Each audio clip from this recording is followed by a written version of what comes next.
हाँ, तो थामा का टीजर आ चुका है और इस वीडियो में हम उसको ब्रेक डाउन करके फिल्म की स्टोरी समझने की कोशिश करेंगे। तो टीजर के अकॉर्डिंग और अवेलेबल इन्फॉर्मेशन के हिसाब से ये फिल्म दो टाइमलाइंस में होने वाली है, एक पास्ट एक प्रेजेंट, जहां पास्ट में आयुष्मान का कैरेक्टर मर जाएगा और फिर दोबारा जन्म लेगा, जिसको कि ढूंढते हुए रश्मिका का कैरेक्टर आएगा जो कि खुद भी एक वैम्पायर ही है एंड इसीलिए अभी तक जिंदा है। तो चलिए फिर शुरू करते हैं। Detail number 1। तो टीजर के शुरू में एक डायलॉग है जिसमें आयुष्मान रश्मिका से पूछ रहा है कि तुम 100 साल मेरे बिना रह लोगी, और रश्मिका कहती है कि एक पल भी नहीं रह पाओगी मेरे बिना 100 साल तक।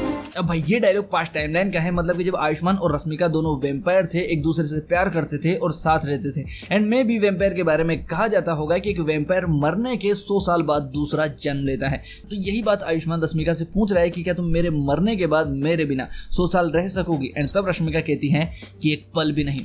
100 साल क्या, एक पल के लिए भी नहीं। तो भाई टीजर के इस सीन में आयुष्मान रश्मिका की गोद में पड़ा हुआ है और जिस दर्द के साथ रश्मिका रो रही है, चिल्ला रही है, उससे लगता तो है कि यहाँ आयुष्मान मर चुका है एंड उसका ये डायलॉग सच साबित हो चुका है, जहां अब रश्मिका को उसके बिना ही रहना पड़ेगा।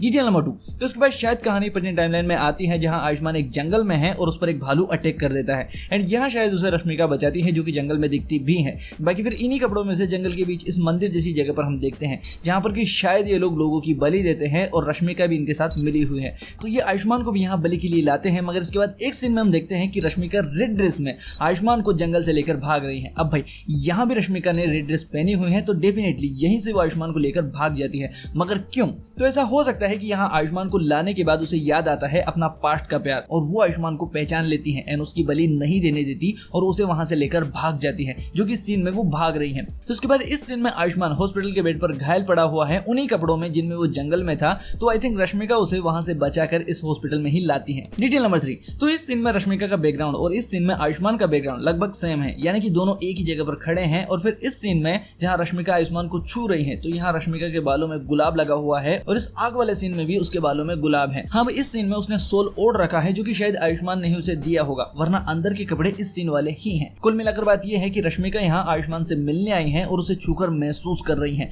मगर मे भी आयुष्मान रश्मिका को पहचान नहीं पा रहा क्योंकि उसका पुनर्जन्म हुआ है। तो आई थिंक इस सीन में वो आयुष्मान को सारी सच्चाई बताती है कि वो कैसे पिछले जन्म में मर गया था और वो भी एक वैम्पायर था। बाकी फिर आयुष्मान के न मानने पर वो उसे इस सीन में शायद परेश रावल के पास लाती है, जो कि शायद एक डॉक्टर या साइंटिस्ट हैं। एंड फिर वो आयुष्मान पर कुछ टेस्ट करते हैं, जिसके चलते कि आयुष्मान अपने वैम्पायर वाले रूप में आ जाता है, और शायद ये आयुष्मान की ही आंख है जो कि उसके वैम्पायर में बदलने से रेड और ब्लैक हो गई है। Detail number 4। तो जैसा कि मैंने कहा कि जंगल के बीच में कोई जगह है जहां पर कि किसी कबीले या ट्राइब्स के लोग लोगों को पकड़ कर लाते हैं और उनकी बलि दे देते हैं, मगर वो ऐसा क्यों कर रहे हैं? तो मेरी एक थ्योरी ये है कि क्योंकि इस सीन में नवाज यहाँ कैद है, तो शायद कोई है जो नवाज को कैद से छुड़वाना चाहता है और इसीलिए उसने इन सारे लोगों पर जादू करके इन्हें अपने वश में कर रखा है, सरकटे की तरह। एंड वो अब इनसे लोगों की बलि दिलवाता है ताकि नवाज की शक्तियां बढ़े और वो उस कैद को तोड़कर बाहर आ सके। एंड भाई इस सीन में ये जो एनर्जी या लाइट फ्लो हो रही है, तो शायद ये नवाज के कैद से निकलने की ही एनर्जी है, या फिर ऐसा भी हो सकता है कि ये पावर नवाज ने कैद से बाहर आकर किसी पर छोड़ी हो, मतलब किसी पर वार किया हो। क्योंकि भाई इस सीन में यहाँ ये कोई बंदा पड़ा हुआ है जो कि अंदर से ही फिसलता हुआ आया है,